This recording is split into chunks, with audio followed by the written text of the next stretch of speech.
पिनाकेश्वरचे दर्शन घेऊन परतत असताना ट्रॅक्टर दरीत कोसळून 2 भाविक महिला ठार तर 13 जण जखमी।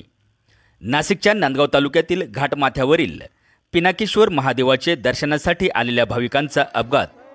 पिनाकेश्वरचे दर्शन घेऊन परतत असताना ट्रॅक्टरची ट्रॉली सुमारे 150 फूट खोल दरीत कोसळून 2 भाविक महिला ठार तर 13 जण गंभीर जखमी झाले आहेत।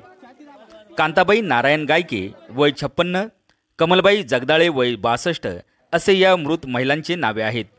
तर 13 भाविक गंभीर जखमी झाले असून त्यांना प्रत्यक्षदर्शी भाविक तसेच पर्यटकांनी खोल दरीत उतरत सर्व जखमींना बाहेर काढून स्वतःच्या वाहनांमध्ये प्राथमिक आरोग्य केंद्र पर्यंत पोहोच केले।